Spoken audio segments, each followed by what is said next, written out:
The espresso machine hissed behind me like an angry cat as I balanced 3 plates of tiramisu along my forearm. Friday night at Salvatore's was always chaos. A symphony of clinking glasses, murmured conversations, and the occasional burst of laughter from the corner booth where the big tippers sat. My feet ached in the mandatory black heels that added 3 inches to my height, but subtracted years from my life expectancy. 8 hours into my double shift, and I still had 3 more to go. "Emma, table 7's still waiting on their check," Marco, the floor manager, snapped as I passed. His breath reeked of cigarettes and cheap cologne. "On it," I muttered, though my to-do list was already impossibly long. Single mom waitresses don't get the luxury of excuses. I delivered the desserts with my practiced smile, the one that didn't quite reach my eyes but still earned decent tips. My daughter Lily's 5th birthday was next week, and every extra dollar meant I might actually be able to buy her that princess dress she'd been dreaming about. The one with the ridiculous amount of tulle and glitter that would inevitably end up all over our tiny apartment. "Can I get you anything else?" I asked the middle-aged couple, who barely looked up from their phones. "Just the check," the man replied without making eye contact. As I turned to retrieve their bill, the front door opened, sending a cool October breeze swirling through the restaurant. The ambient noise dimmed almost immediately, like someone had turned down the volume on a stereo. I felt it before I saw it, the shift in atmospheric pressure that meant someone important had entered. Marco straightened his posture so quickly I thought his spine might snap. The hostess, Gabriella, young and gorgeous with ambitions far beyond this place, smoothed her hair and hurried forward with a smile I'd never seen her use on regular customers. That's when I saw him. He entered like he owned the place, which rumors suggested he probably did. Tall and impeccably dressed in a charcoal suit that looked like it cost more than my monthly rent.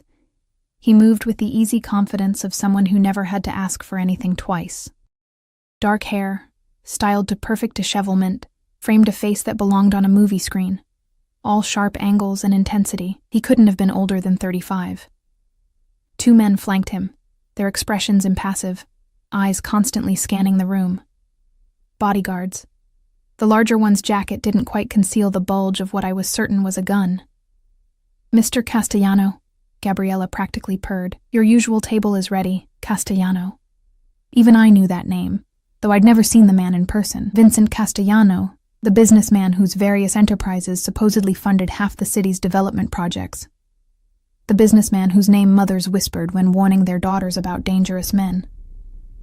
The businessman whose photograph occasionally appeared in the society pages beside politicians and celebrities, but whose actual business no one could quite define.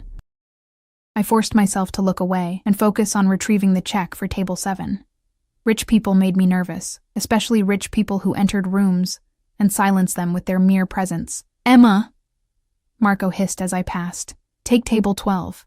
But I have 4 tables already and Daniela is up next in rotation.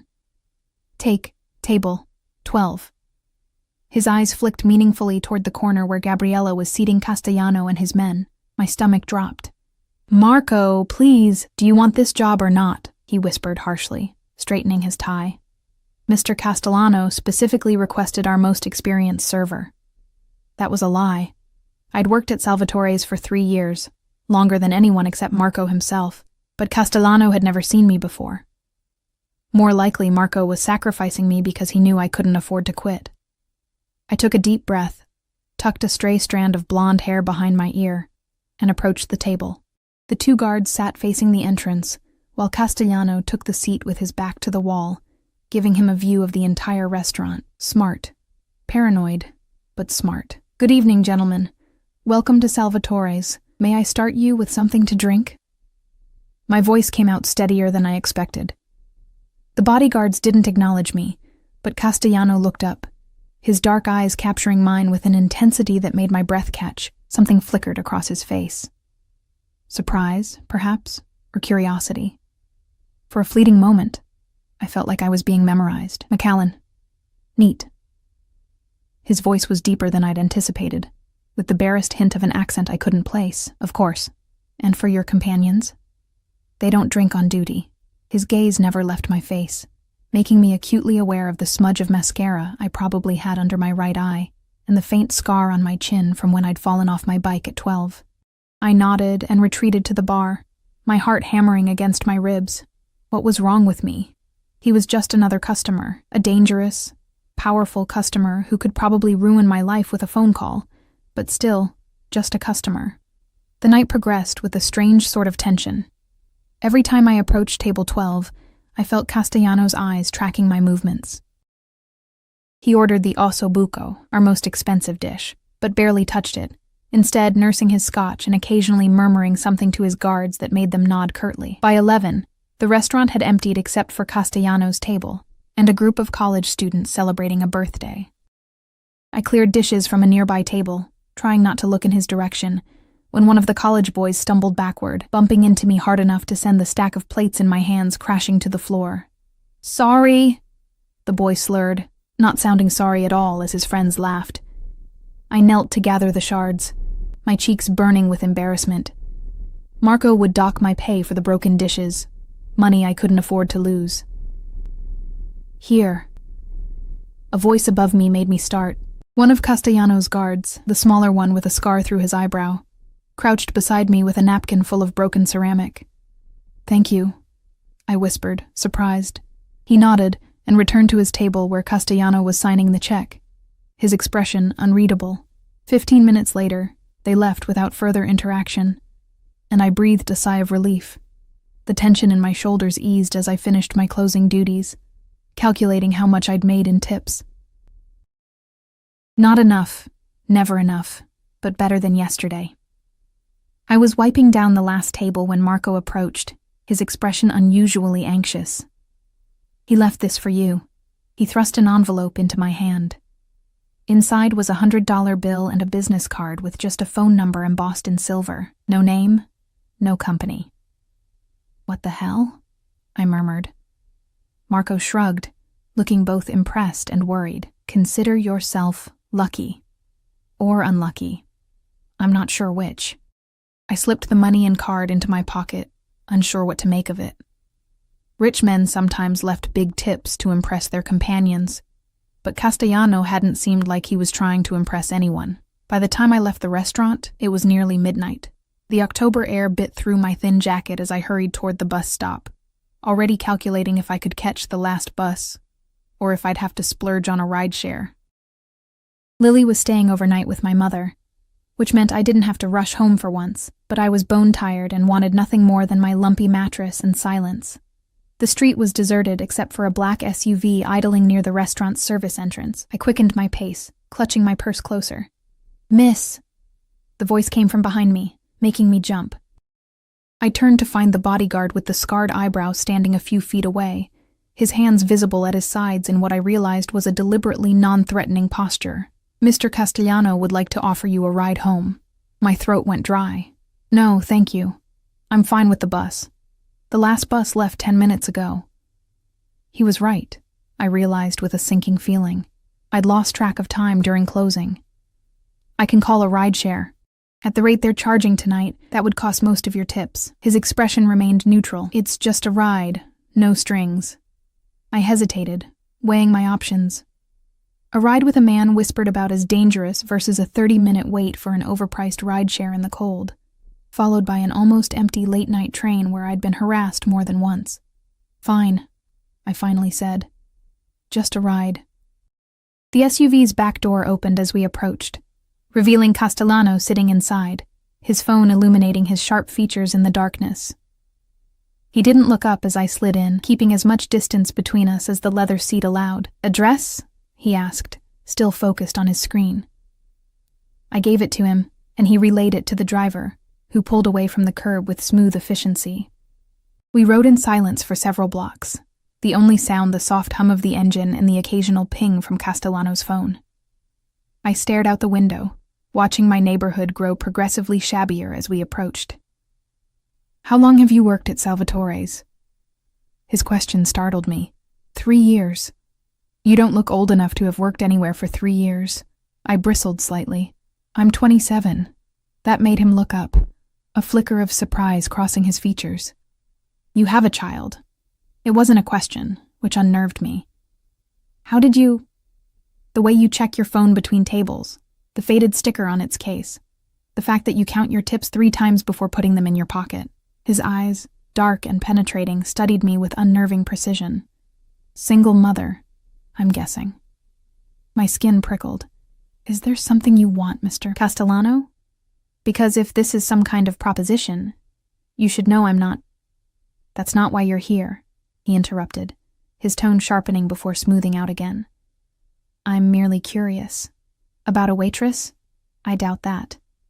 A small smile touched his lips but didn't reach his eyes. I'm curious about a woman who works at an Italian restaurant, yet doesn't know what the tattoo on her wrist means. And my hand automatically went to my wrist where a small, intricate symbol peeked out from under my sleeve, 3 interconnected circles with a dagger through them. It's my mother's tattoo. I got it when I turned 18. Your mother has this exact tattoo? Something in his voice had changed, a tension I couldn't identify. Yes. She's had it since before I was born. I always thought it was beautiful. I pulled my sleeve down self-consciously. What does it mean? Castellano was silent for a long moment, his expression unreadable. Then the car stopped. We've arrived, he said softly. I looked out to see my apartment building, a shabby 5-story walk-up with peeling paint and security bars on the lower windows. Thank you for the ride, I said, reaching for the door handle. Emma. My name in his mouth sounded different, almost reverent. That symbol marks someone under the protection of the Castellano family. It has for generations. I froze, my hand on the door. What are you saying? I'm saying, he replied, his dark eyes holding mine, that either your mother once belonged to my family's organization or she was being protected by it. My mind raced, struggling to process his words. My mother, Patricia Bennett, was a kindergarten teacher who baked cookies for the PTA and cried at Hallmark commercials. She couldn't possibly have connections to someone like Vincent Castellano. You're mistaken, I said, my voice barely above a whisper. I'm never mistaken about family matters. He reached into his jacket and pulled out a card, different from the one he'd left with the tip, this one bearing an embossed crest that matched my tattoo. Call this number tomorrow. Ask for me. I think we have much to discuss about your mother. I took the card with numb fingers, a chill running down my spine that had nothing to do with the October night. Good night, Emma Bennett, he said, as I stepped out of the car. Lock your door. The SUV pulled away, leaving me standing on the sidewalk, clutching a business card and feeling like my entire world had just tilted on its axis. How did he know my last name? I'd never told him. Sleep evaded me that night, my mind racing with Castellano's words. The tattoo on my wrist, a symbol I'd proudly worn for nearly a decade, now felt like a stranger's mark on my skin. I traced its lines in the dim glow of my bedside lamp, trying to reconcile the design with his claim. Protection of the Castellano family. The concept was absurd. By morning, exhaustion had settled into my bones, but answers hadn't come. I called my mother, waking her earlier than she'd appreciate on a Saturday. Emma, is everything okay? Is Lily all right? Sleep roughened her voice. Everything's fine, Mom. Lily's still asleep? I asked, guilt creeping in for alarming her, like an angel. We made cookies last night and she helped frost them all. Wore herself out completely. I smiled despite my unease. Mom, I need to ask you something. It's about your tattoo, the one I copied. Silence hummed across the line for several heartbeats. What about it? What does it mean? Where did you get it? Another pause. It's just a design I liked. Why the sudden interest? My mother had never been a good liar. Her voice always pitched slightly higher, words coming too quickly. Like now. Someone recognized it last night, said it was significant. Who? The sharpness in her tone startled me. A customer at the restaurant. He seemed to think it meant something. Emma. My mother's voice dropped to a whisper. Stay away from anyone who knows about that symbol. Please. Ice slid down my spine. Mom, what aren't you telling me? It's nothing for you to worry about. Ancient history. She forced brightness into her tone. When are you picking up Lily? I thought we might go to the park this afternoon if the weather holds. The abrupt subject change told me everything I needed to know. She was hiding something, but pushing her would only make her retreat further. I'll be there around 4, I conceded, knowing this wasn't a conversation for the phone. And Mom? I love you. I love you too, sweetheart, more than anything. After hanging up, I stared at Castellano's card on my nightstand. The embossed crest caught the morning light, making the dagger at its center gleam like a warning. I should throw it away, forget the strange encounter, and move on with my life. Instead, I picked up my phone and dialed. A woman answered on the second ring.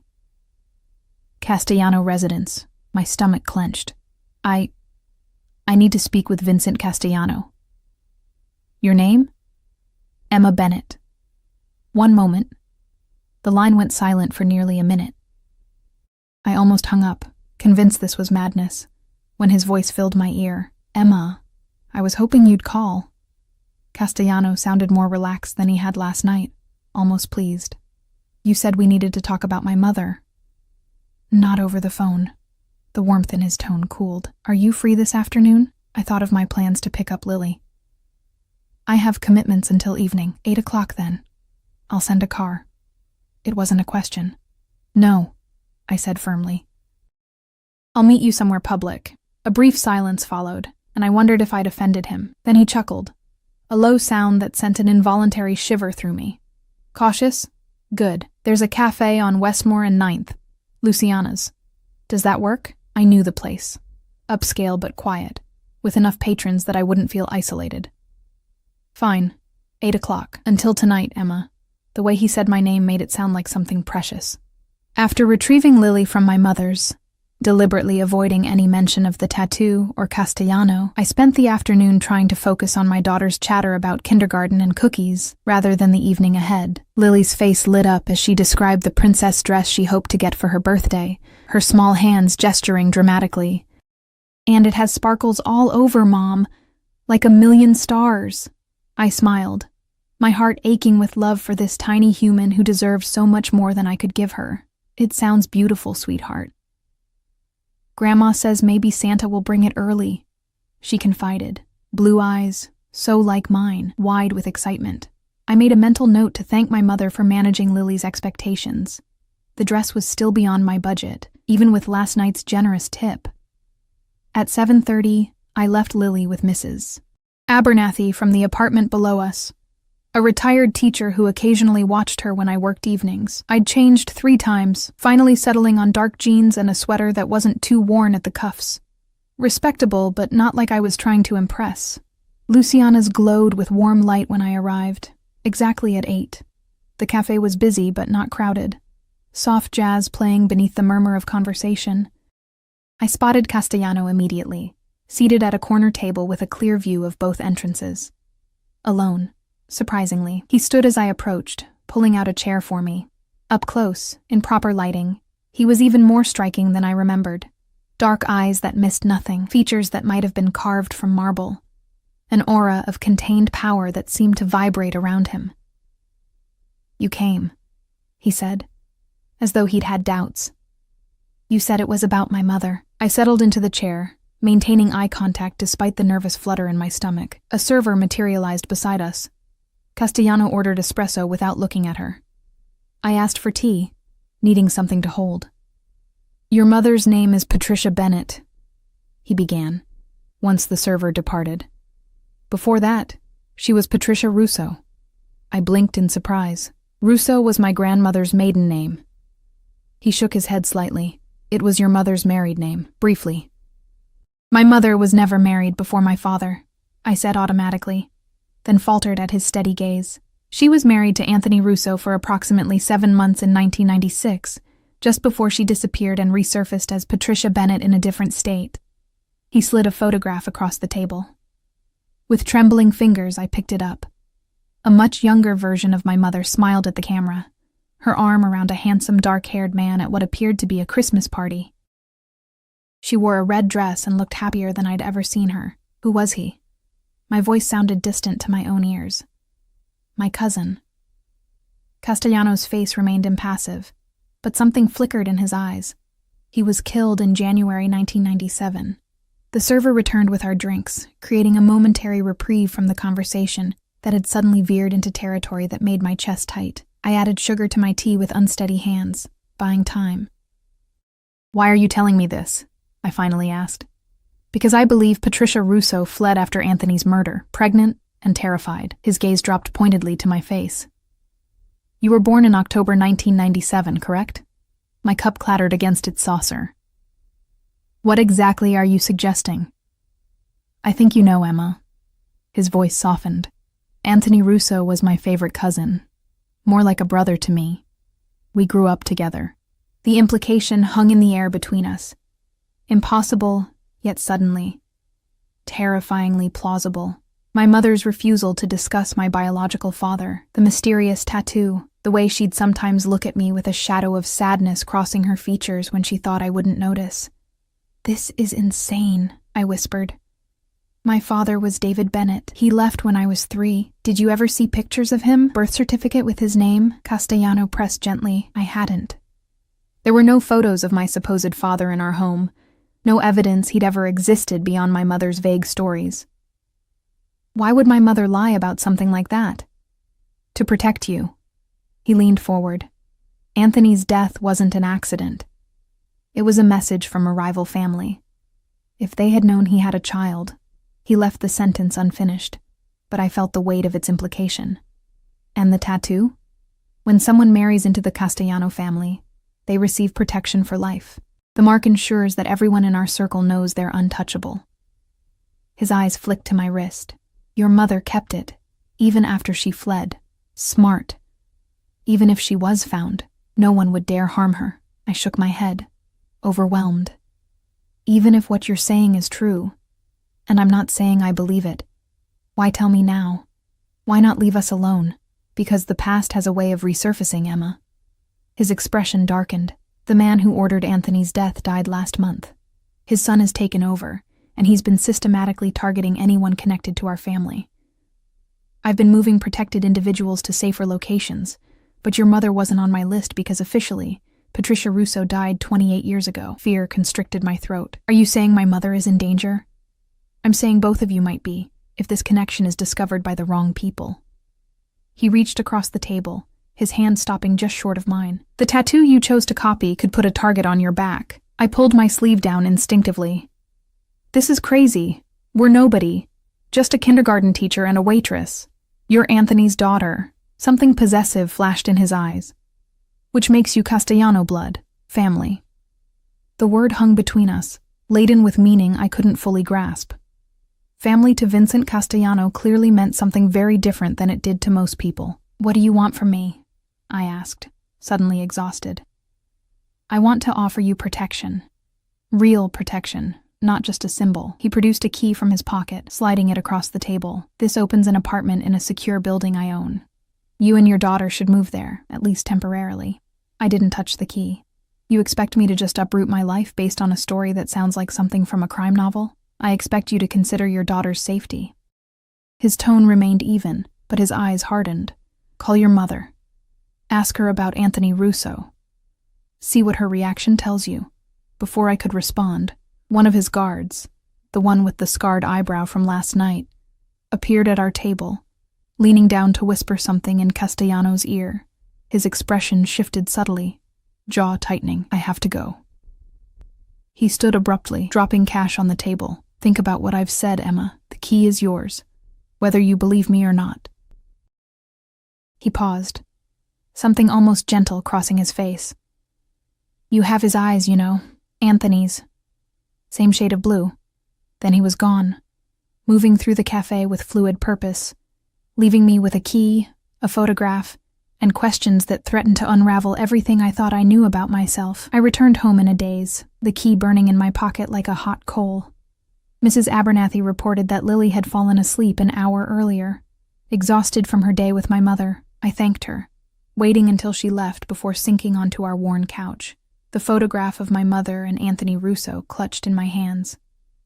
They looked happy, these strangers who might be my parents.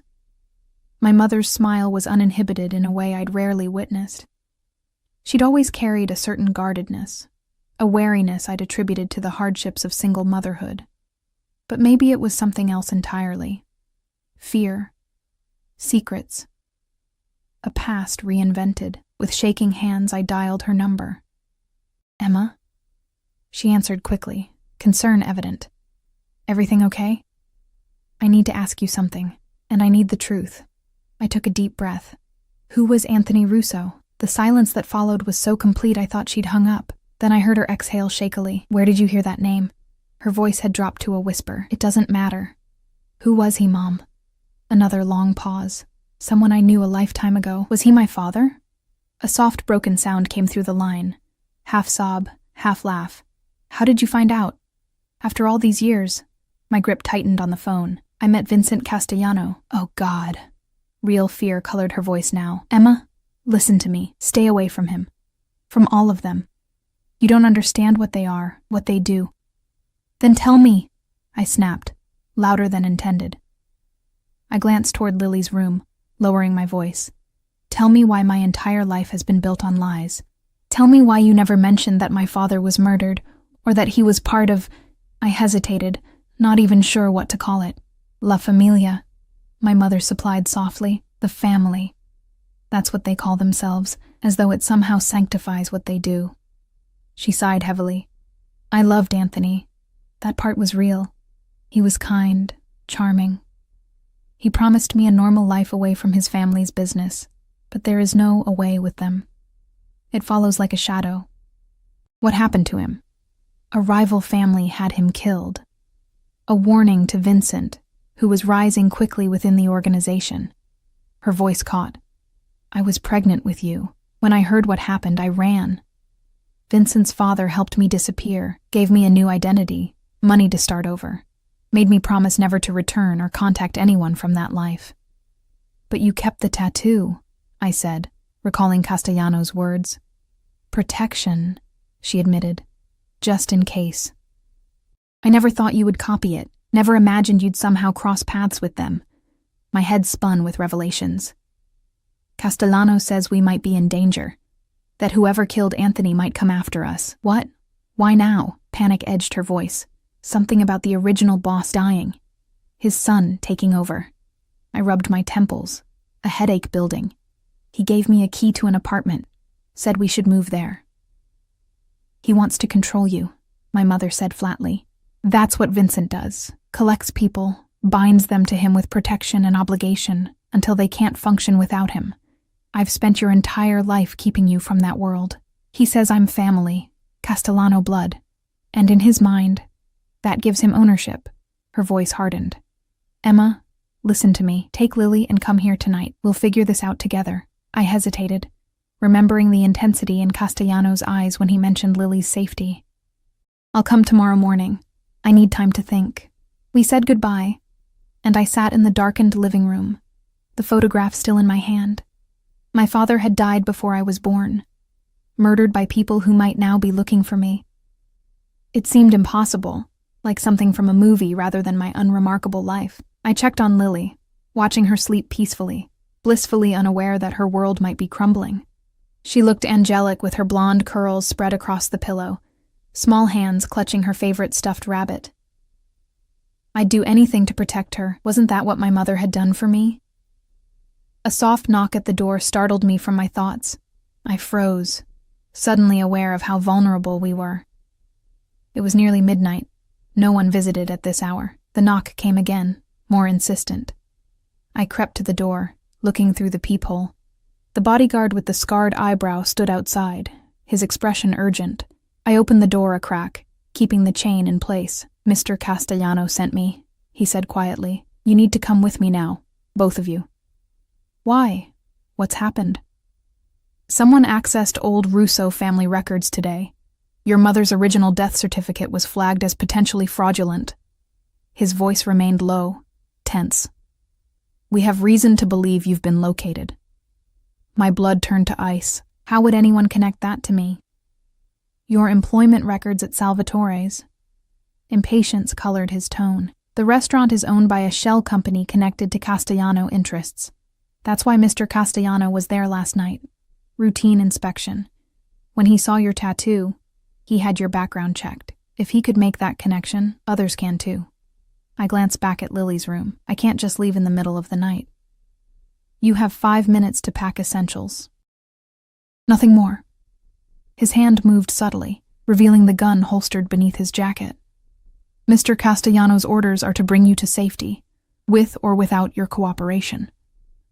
Anger flared through my fear. Is that a threat?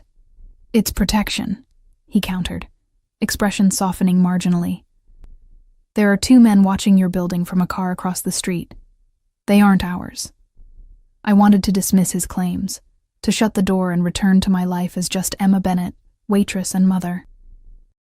But the photograph in my hand told a different story. One where I was the daughter of a man whose death had been a message, whose blood might now put my own child at risk. 3 minutes, I conceded, closing the door to remove the chain. I moved with quiet efficiency, throwing clothes for Lily and me into a duffel bag, grabbing her rabbit and her favorite blanket, toiletries, my wallet, phone charger, the photograph. As an afterthought, I took the key Castellano had given me, though I doubted we were heading to the apartment it opened. When I woke Lily, she grumbled sleepily. Is it morning? No, sweetie. We're going on a little trip.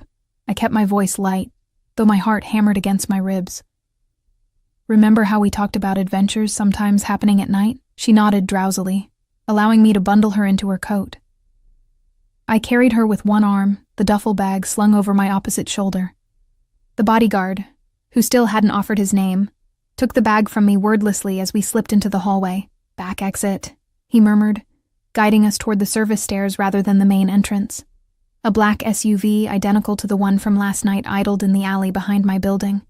The driver's window lowered slightly as we approached, and I caught a glimpse of the other bodyguard from the restaurant.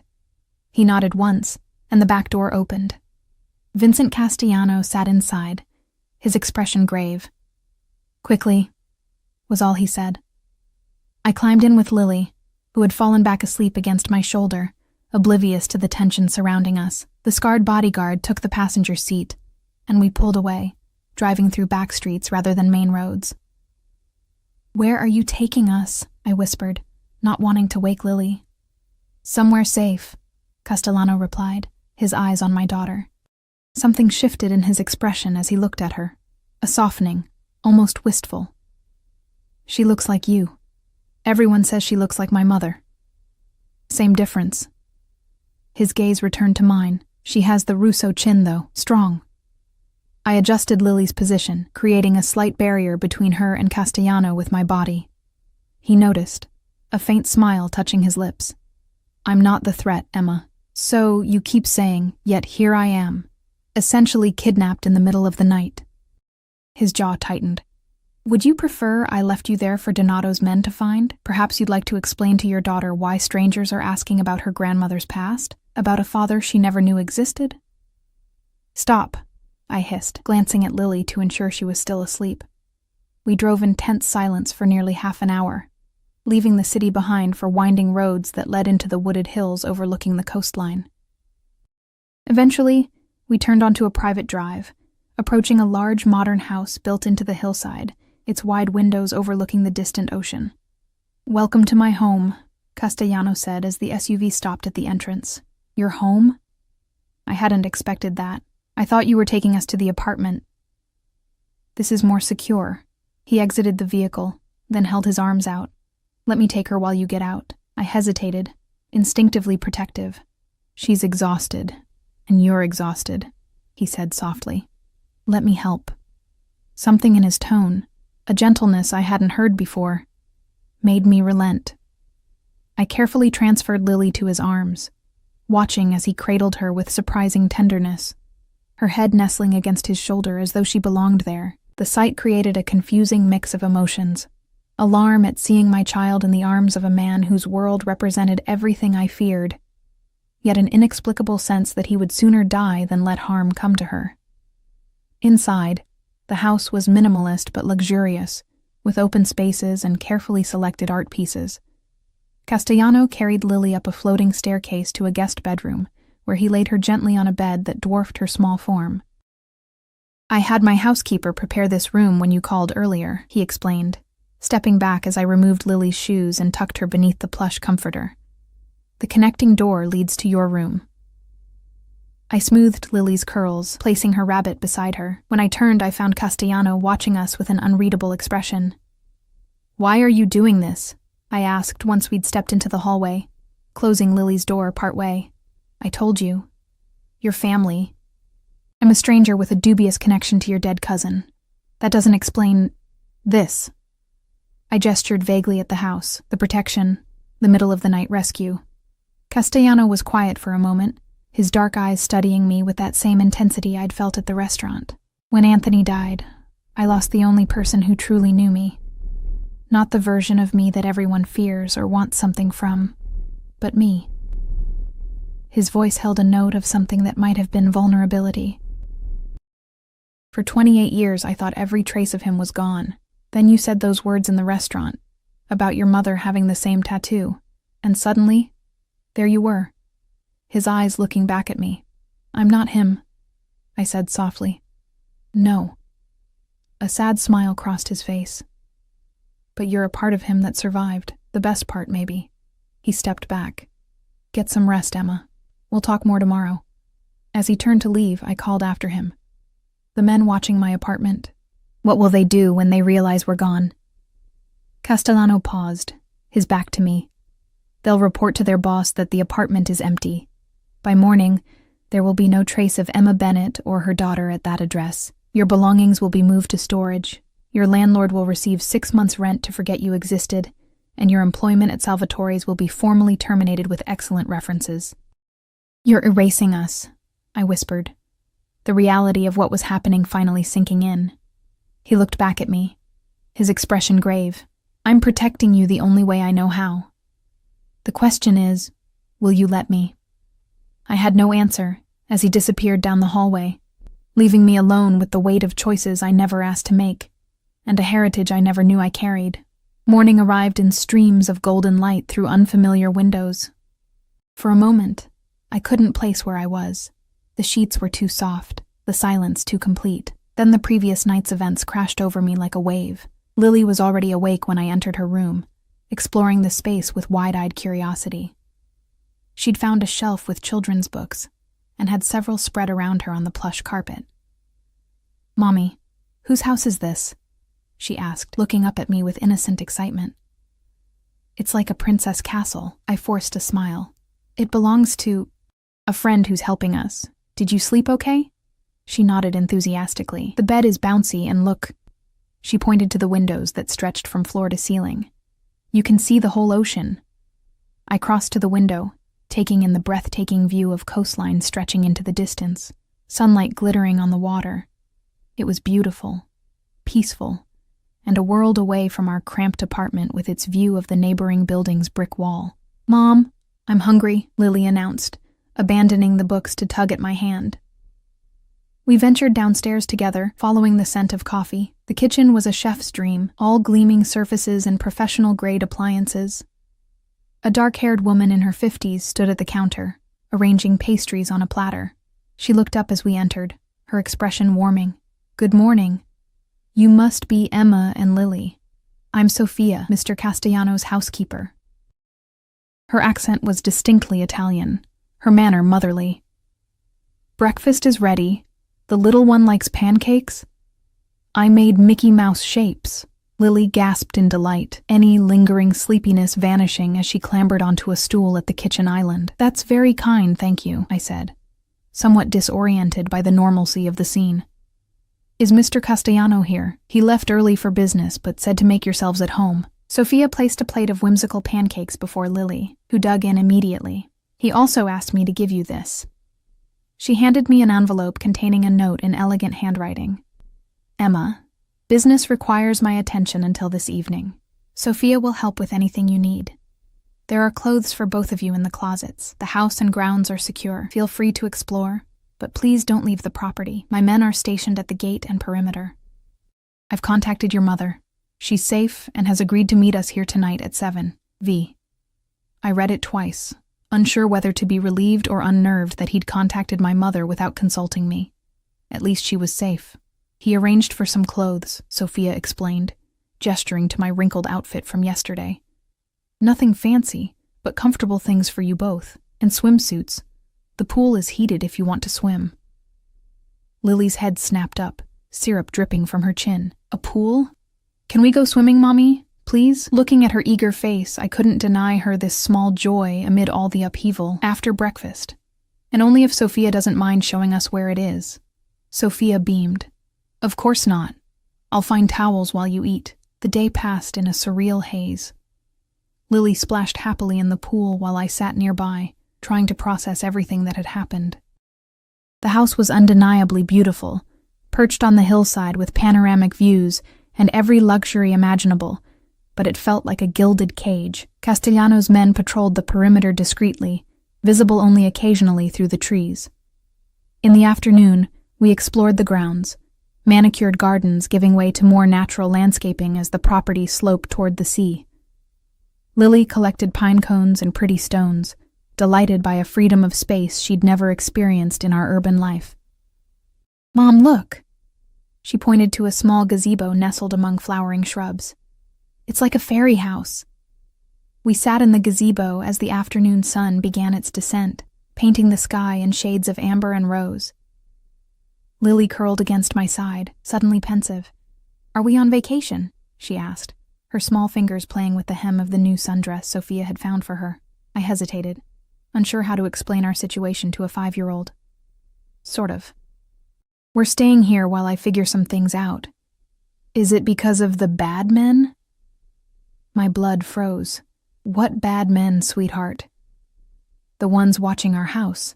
She said it matter-of-factly, as though discussing the weather. I saw them when I got up to get water last night. They were sitting in a car across the street looking at our windows. I pulled her closer, disturbed that she'd noticed what I'd been oblivious to. How do you know they were bad? She shrugged. They looked scary. And then the nice man with the funny eyebrow came and took us away. The nice man? I echoed, realizing she meant Castellano's scarred bodyguard. He had a gun, Lily whispered, eyes wide. I saw it when he helped me with my coat, but he's a good guy, right? Like in my superhero books, I swallowed hard. Life isn't always as simple as good guys and bad guys, Lily. Mr. Vincent is a good guy, though. She stated this with absolute certainty. He carried me like Daddy Bear carries Baby Bear in my story. Before I could respond to this unsettling assessment, Sophia's voice called from the house that dinner was ready. We headed back, Lily running ahead while I followed more slowly, troubled by her observations. Children sometimes saw truth more clearly than adults, uncluttered by preconceptions. But in this case, I wasn't sure what the truth was. Dinner was a quiet affair, just Lily and me in the enormous dining room.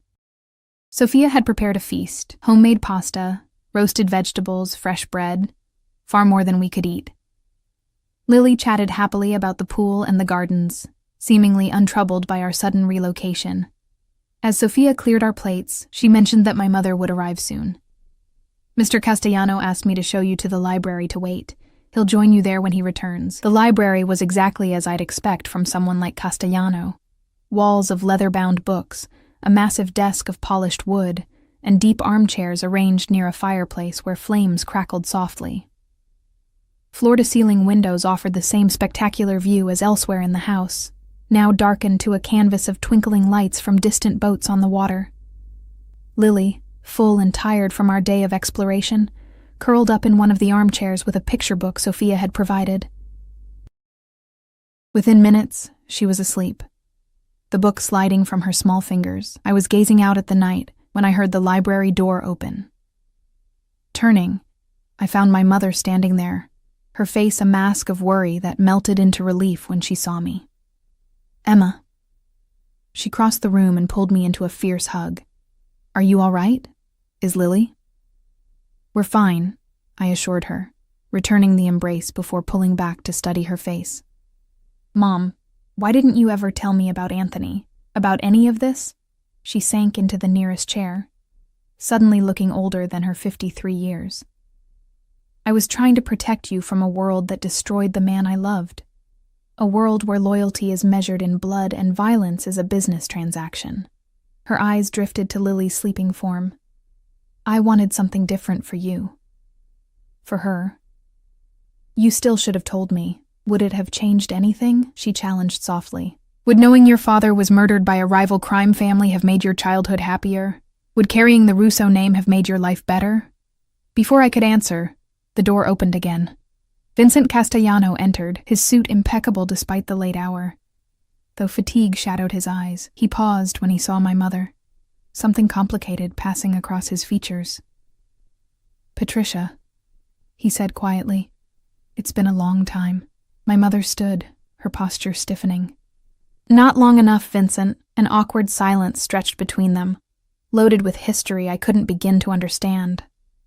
"Thank you for coming," he finally said, his tone formal.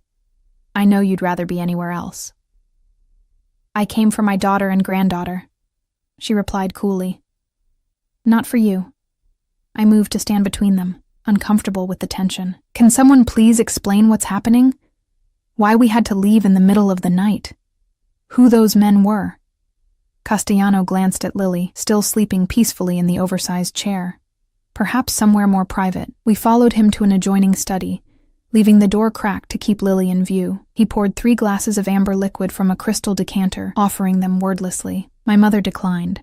I accepted mine and took a fortifying sip, the whiskey burning a path down my throat. "Marco Donato took over his father's organization last month," Castellano began without preamble. "His first move was to void all old truces and alliances. His second was to compile a list of outstanding debts he believes are owed to his family." "What does that have to do with us?" I asked. "Anthony's death was never avenged," my mother answered before Castellano could, her voice hollow. "In their world, that's a debt unpaid." Castellano nodded grimly. "Donato's father was more practical. He understood that some conflicts are better left buried. The son is ideological.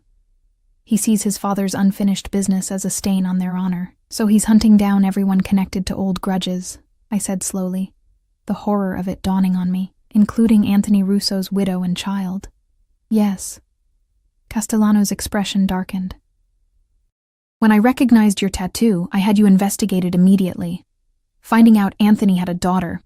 He broke off, something raw flashing across his face. "I should have anticipated Donato would make the same connection once he started digging into old records." "Those men watching our apartment," I whispered. "They would have taken you to Donato," he confirmed, "and used you to draw out your mother."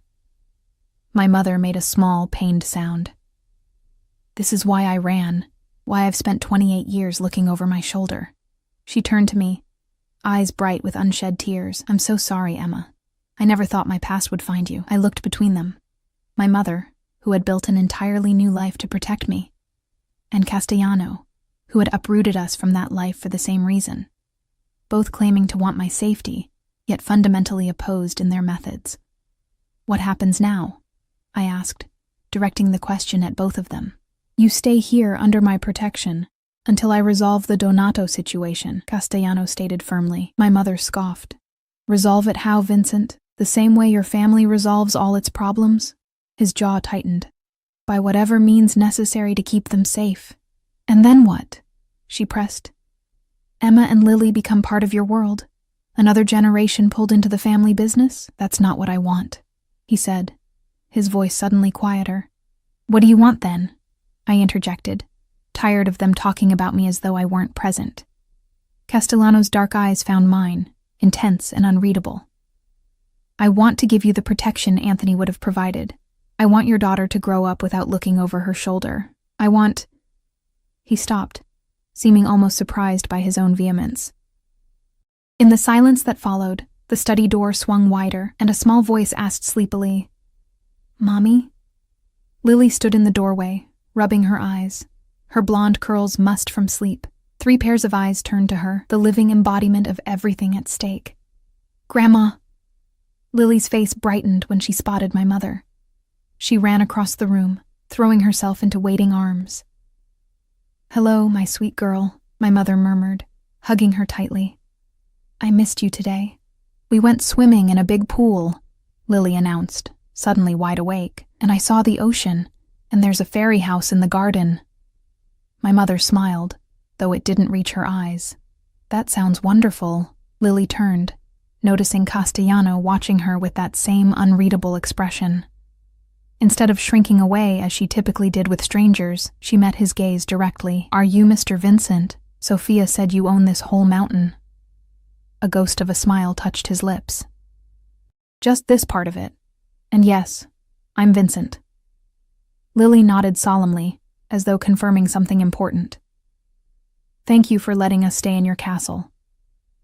You're very welcome, Miss Lily. His tone softened when addressing her, losing its customary edge. It's past your bedtime, sweetheart, I interjected, uncomfortable with the strange tableau before me. Let's get you back to sleep. Castellano straightened. Sophia prepared the blue room for your mother, across the hall from yours. He hesitated, then added, We can continue our discussion tomorrow. You should rest. It wasn't until Lily was tucked into bed again, and my mother had retired to her room, that I realized how exhausted I was. Emotionally and physically drained, I stood at the window of my borrowed bedroom, staring out at the moonlight silvering the distant water. A soft knock at my door startled me. Castellano stood in the hallway, his suit jacket gone, tie loosened, looking more human than I'd yet seen him. May I speak with you a moment? He asked, his voice low to avoid waking Lily. I hesitated, then stepped into the hallway, pulling the door nearly closed behind me. What is it? Walk with me, he said, nodding toward the stairs. Curiosity overcame my better judgment, and I followed him down to the first floor and out onto a stone terrace overlooking the nighttime landscape. The air was cool but not cold, fragrant with jasmine from climbing vines along the balustrade. Castellano leaned against the stone railing, looking out at the view rather than at me. I owe you an explanation and an apology. For which part? I asked, keeping a careful distance between us. For disrupting your life, for bringing the past back to your doorstep. He sighed, running a hand through his dark hair in a surprisingly human gesture. I've spent years looking for Anthony's killer. When I finally had proof it was Donato Sr., he died before I could act. The son was supposed to be different, Harvard-educated, more businessman than gangster. I underestimated how deeply tradition runs. My mother thinks you want to pull us into your world, I said quietly. That this protection comes with strings. He turned to face me then, his expression more open than I'd seen it. Your mother has good reason to be suspicious of me, of all of us. What she experienced, it would make anyone run and never look back. What happened? Really? Castellano was quiet for a long moment, as though weighing how much to reveal. Anthony was my father's right hand, but he wanted out. He'd met your mother, fallen in love, started dreaming of a different life. My father agreed to let him step back, unusual in our world, but Anthony was family, not just an associate. His jaw tightened. 2 weeks later, he was shot while leaving a restaurant. Your mother was with him. I gasped softly, imagining my mother witnessing such violence. She was hysterical, covered in his blood. My father brought her to our house, where we discovered she was pregnant. He met my eyes. She begged him to let her disappear. Said she couldn't bring a child into this life. Couldn't bear to raise Anthony's baby surrounded by the people who failed to protect him. And your father agreed? A shadow crossed his face. He was complicated. Ruthless in business, but sentimental about family. He arranged everything. New identity, relocation, enough money to start over. Made everyone who knew about the pregnancy swear to secrecy, including you, I said, understanding dawning. You knew about me all along. I knew Anthony's child existed somewhere. I didn't know you were a daughter, or where you'd been taken, or what name you'd been given. My father took those secrets to his grave 3 years ago. His hands gripped the stone railing. When I saw your tattoo, recognized those eyes, it was like seeing a ghost. I processed his words slowly, piecing together a past I'd never known existed. If you've protected us by keeping silent all these years, why expose us now? Why not just keep watching from a distance? Because Donato wouldn't have stopped looking once he started. Because I couldn't risk him finding you first. Something fierce flashed in his eyes. Because you're Anthony's daughter, which makes your safety my responsibility. And after this Donato situation is resolved, what then? Do we go back to our normal lives? Castellano was quiet for a beat too long. If that's what you want. But it's not what you want, I guessed, studying his face in the moonlight. He pushed away from the railing, pacing a few steps before stopping, hands shoved in his pockets. What I want hasn't mattered in a very long time, Emma. Tell me anyway. His dark eyes found mine, their intensity making my breath catch. I want to know you, the person Anthony's daughter grew up to be. I want your daughter to have opportunities my resources can provide. I want... He broke off, frustration evident in the tightness around his mouth. You want family, I finished softly, understanding with sudden clarity. The connection to Anthony you thought was lost. Something vulnerable flickered across his face before he mastered it. My world is solitary. People fear me, obey me, want things from me. Few know me. And you think I would? Know you, I mean? You see me differently, he said simply. You look at me and don't see what everyone else sees. What do I see? I asked, genuinely curious. A sad smile touched his mouth. Just a man. Not Vincent Castellano, capo di tutti capi, just Vincent. The rawness in his voice caught me off guard. Beneath the power and danger, there was a profound loneliness that resonated with something in me. The part that had always felt I was missing pieces of myself, missing knowledge of where I came from. I can't be what you want, I said gently. I can't replace what you lost when Anthony died. I'm not asking you to. He stepped closer, close enough that I could see the flecks of amber in his dark eyes. I'm asking for a chance to be part of your life, in whatever way you'll allow. No expectations, no demands. Just protection, I said skeptically. Protection is non-negotiable, he replied, a hint of steel returning to his voice. But it doesn't have to come with strings. The apartment key I gave you, it's yours regardless.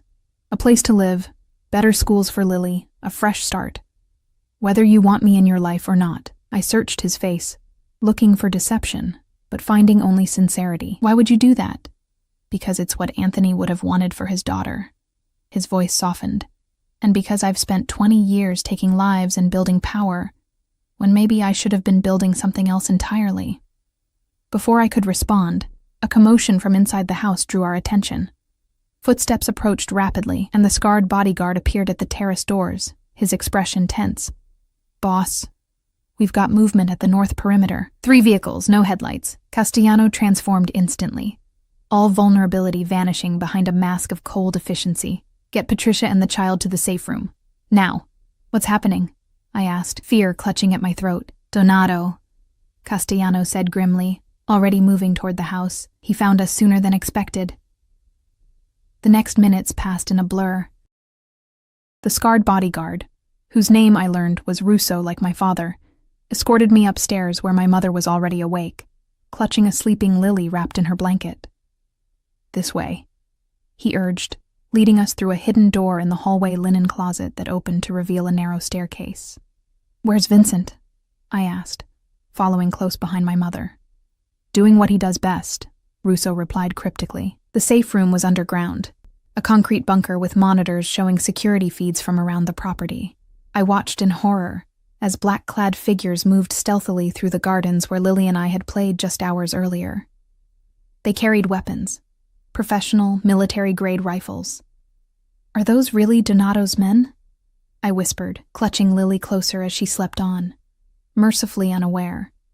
Yes, my mother answered, her face pale.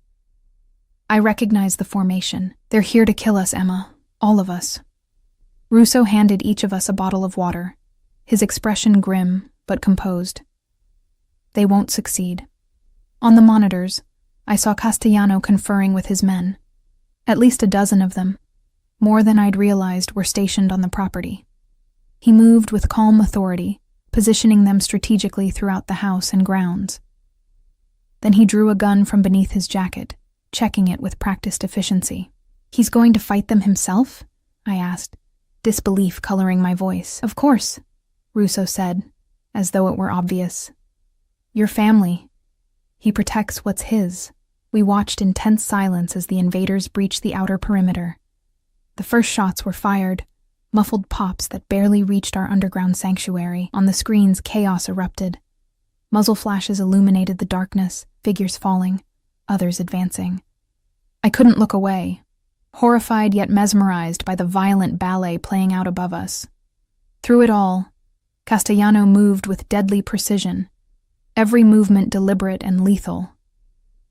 This was the man the world feared, I realized, not the vulnerable figure who'd stood with me on the moonlit terrace minutes earlier. When a bullet grazed his arm, tearing his shirt and drawing blood, I gasped aloud. He barely seemed to notice, continuing to advance on a man I somehow knew must be Marco Donato himself, younger than Castellano, moving with less discipline but equal determination. Their confrontation was brief but brutal. When it ended, Donato lay motionless on the ground where my daughter had collected pine cones that afternoon. The fighting ceased as suddenly as it had begun. Russo received a message through his earpiece, nodded once, and opened the safe room door. "It's over. They want you upstairs." In the library, Castellano stood with his back to us as we entered, looking out at the night, his posture rigid. He'd changed his bloodied shirt for a fresh one, but otherwise showed no sign of the violence that had just occurred. "Is he dead?" my mother asked, her voice steady. "Donato?" "No." Castellano turned, his expression remote. "He's on his way to a place where he'll reconsider his priorities. His father's old consigliere has agreed to assume temporary leadership of their organization until more permanent arrangements can be made." The clinical way he discussed what had just happened sent a chill through me. This was his world. Violence and power plays. Life and death decisions made in the space of minutes. "It's over then?" I asked, still holding Lily, who had miraculously slept through everything. Something in his eyes softened when they fell on my sleeping daughter. "Yes. You're safe now. Truly safe. Donato will never threaten you again." "And the price for that safety?" my mother pressed. Castellano met her gaze steadily. "Already paid, Patricia, 28 years ago by Anthony, and tonight by me." He turned to me. "The apartment is still yours if you want it. No conditions, no expectations. Just a gift from your father's family." "And you?" I asked quietly. "Where do you fit into our lives going forward?" A ghost of a smile touched his lips. "That's entirely up to you. I meant what I said on the terrace. I'm asking for a chance, nothing more." I looked down at my sleeping daughter, then at my mother, whose expression had softened almost imperceptibly. The world I'd known had shattered, but in its place was something new. A history I'd never known I had. A future with possibilities I'd never imagined. "We'll start with Sunday dinners," I said finally. "Once a month. We can build from there." The smile that transformed Castellano's face made him look younger, more like the cousin my father must have loved as a brother. "Sunday dinners," he agreed softly. "I'll have Sophia make something special." As dawn broke over the ocean, painting the sky in hues of rose and gold, I stood with my daughter in my arms, my mother at my side, and a man who had killed for us hours earlier looking at me with something like hope in his eyes. I didn't know what the future held, but for the first time, I felt the strength of knowing exactly who I was. Emma Russo Bennett, daughter of Anthony, protected by the family I never knew I had.